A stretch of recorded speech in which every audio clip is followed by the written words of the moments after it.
देवादिदेव महादेव भगवान शंकर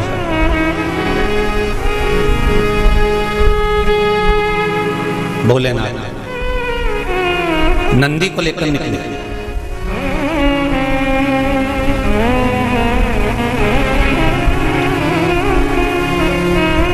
और नंदी को लेकर जब भोलेनाथ जी चले, बीच मार्ग में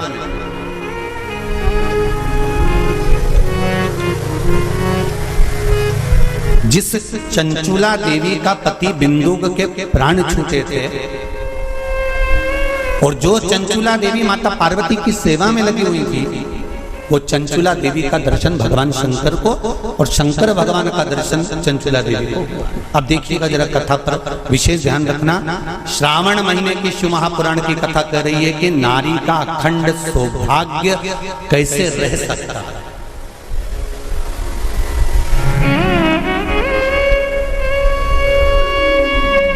अपने घर के बच्चों को, अपने घर की बेटियों को, बेटों को, अपने घर की बहुओं को, अपने परिवार को कैसे एकजुट कर कर एक साधना में रखा जा सकता है, वो शिव महापुराण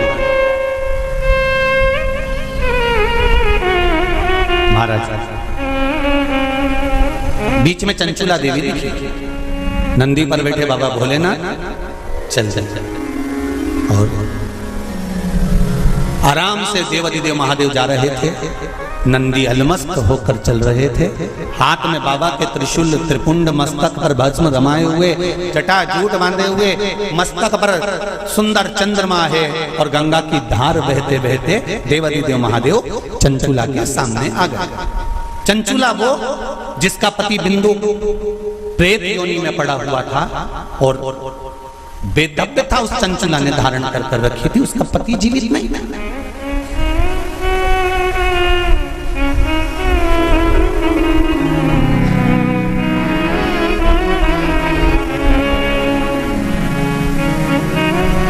हाथ जोड़े चंचुला देवी ने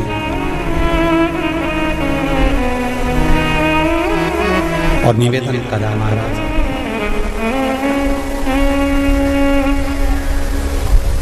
हे भोलेनाथ, हे त्रिकालदर्श,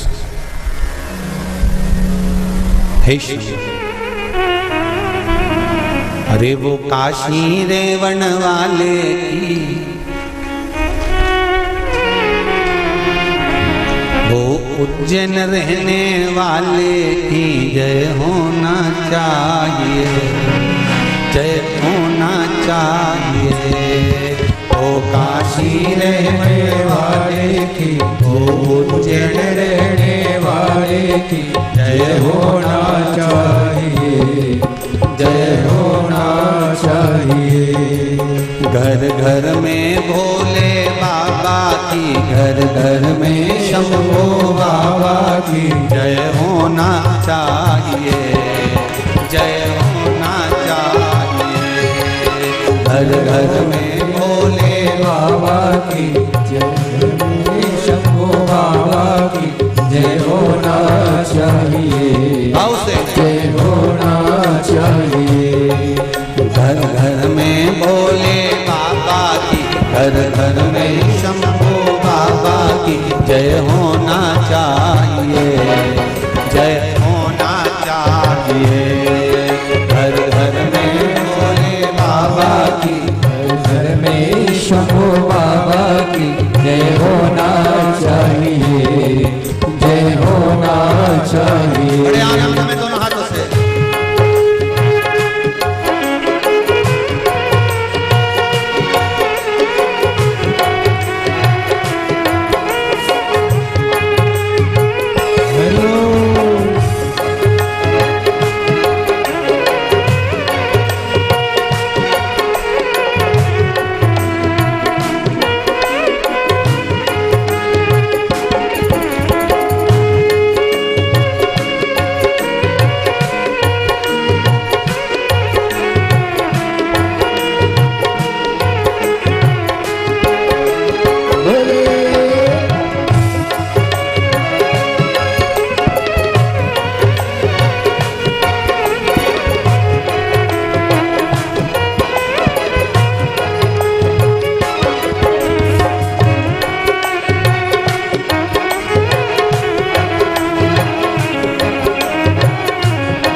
उद्धार किया, भस्मा को मार दिया, भक्त का उद्धार किया, भस्मा को मार दिया, भक्तों का उद्धार किया, भस्मा को मार दिया, भक्तों का उद्धार किया। वो भस्मा मारण वाले की, वो भस्मा मारण वाले की, वो भस्मा मारण वाले की, वो भस्मा मारण वाले की जय होना चाहिए, जय होना चाहिए।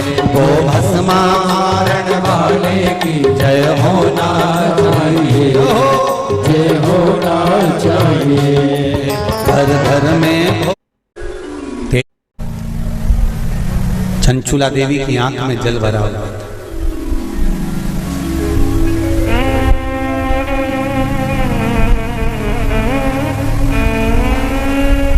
मैं बेधब्य हो गई हूं। चंचुला देवी कहती हैं, मेरे पति के धाम को मुझे वापस जाना है। जिस लोक में मेरा पति रहता है मुझे उस लोक में जाना है। शंकर भगवान ने एक बात बड़ी सुंदर कही चंचुला देवी को, आपको मालूम है? चंचुला,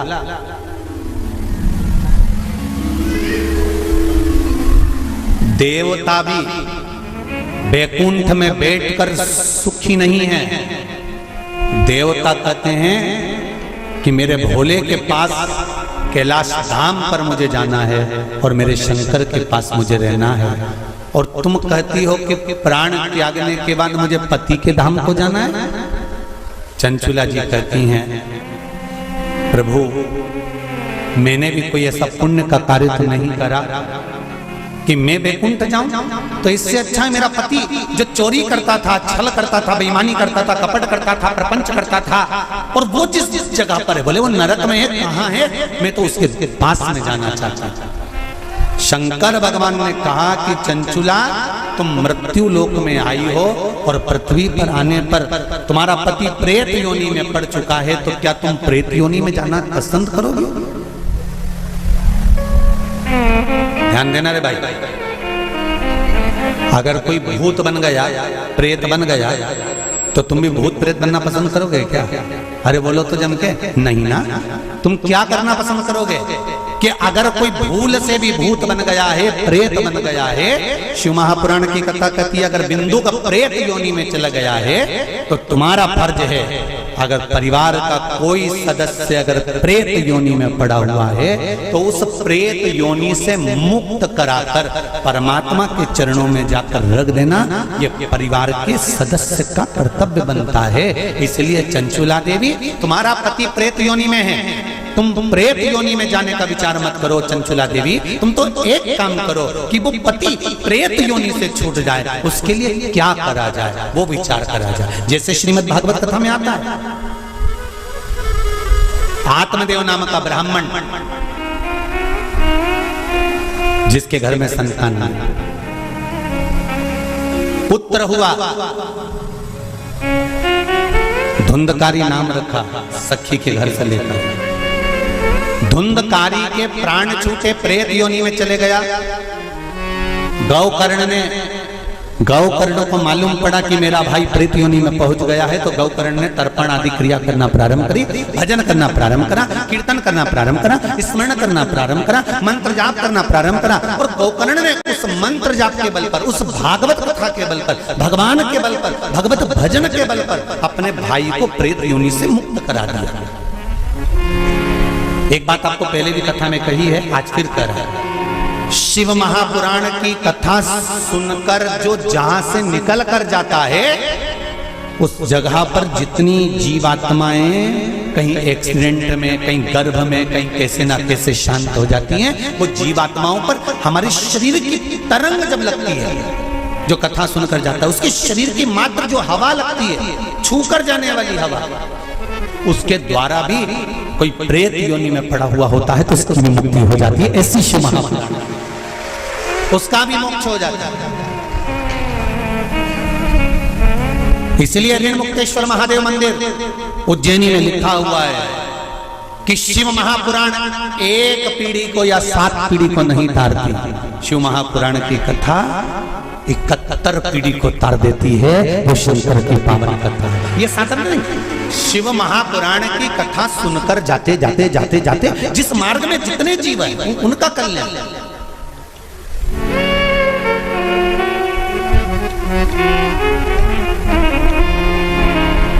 इतना तो करना स्वामी जब प्राण तन से निकले। मरना निश्चित है, प्राण छूटेंगे ये निश्चित है, कब छूटेंगे ये पक्का पता नहीं, किसकी कितनी उम्र है ये मालूम नहीं है।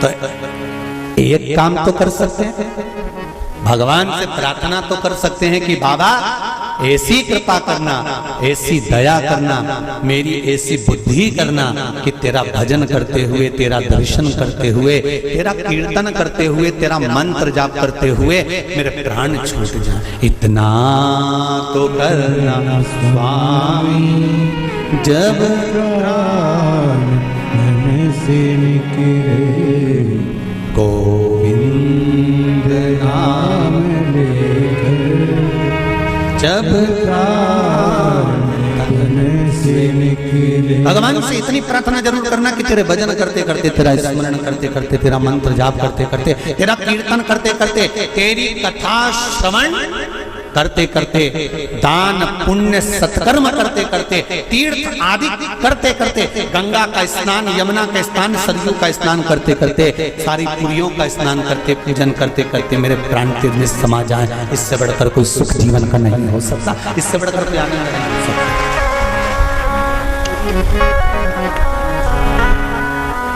पलंग के मत पटक जाते भोलेनाथ, कोई शरीर में ऐसा रोग मत दे देना कि बार बार बार बार बार बार शरीर को फाड़ा जा रहा है, काटा जा रहा है, बार बार। ये निकालो जांच के लिए मुंबई पहुंचाओ, ये निकालो जांच के लिए दिल्ली पहुंचाओ, ये निकालो जांच के लिए पुणे पहुंचाओ, जांच के लिए चेन्नई पहुंचाओ। ऐसा शरीर मत कर देना कि शरीर को काट काट काट काट और पलंग पर पड़ा हुआ है, सड़ रहा है और जा नहीं रहा। बाबा इतनी कृपा कर देना, पलंग पर मत पटकना, चलते फिरते तेरा भजन करते करते तेरे धाम को चली जाऊं, इससे बढ़कर कोई सुख नहीं होगा। तेरे धाम को चले जाऊं, इससे बड़ा जाना निश्चित, पर तेरे भजन के बल पर।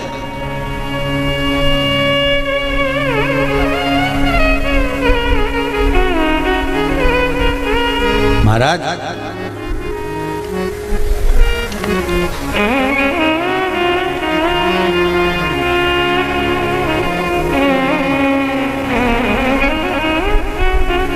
चंचुला देवी से भगवान शंकर कह रहे हैं कि तुम कहती हो कि मेरे प्राण छूटकर मैं पति लोक में जाऊं, जहां पर मेरा पति रह रहा है।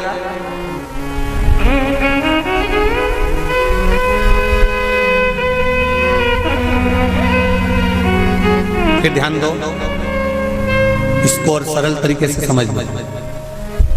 पति मदिरा की दुकान पर बैठ रहा है और पत्नी अपनी सास से कह दे मैं तो वही रहूंगी जहां मेरा पति रह गया है। जम के तो बोलो जरा, जहां मेरा पति रह रहा मैं तुम्हारा रहूंगा। पति मदिरा की दुकान पर बैठा है, मदिरा का नशा कर रहा है, तो क्या पत्नी माजा का नशा करेगी? अरे बोलो जम के, नहीं। शिव महापुराण का ये संवाद याद रखना। शंकर भगवान चंचुला देवी से कह रहे हैं पति के लोक नहीं, पति अगर प्रेत योनि में पड़ा है तो उस योनि से छुड़ाकर शिव लोक में पति को लेकर आ और खुद भी शंकर की शरणागति ग्रहण कर ले। पत्नी धर्म पत्नी वो होती है, धर्म पत्नी वो होती है।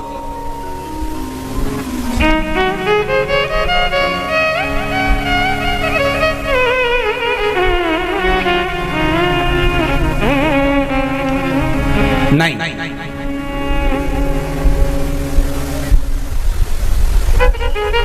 तुम अगर मदिरा की दुकान पर बैठोगे तो मैं भी बैठूंगा, तुम जुआ खेलोगे तो मैं भी खेलूंगी, तुम वेश्यावृत्ति करोगे तो मैं भी करूंगा। ये धर्म पत्नी का तरीका नहीं है। धर्म पत्नी का तरीका है कि पति अगर मदिरा की दुकान पर बैठा है तो तू कुछ ऐसा कर्म कर जिसके बल पर तेरा पति मदिरा की दुकान छोड़ दे, वो अलग मदिरा पीना ही छोड़ दे।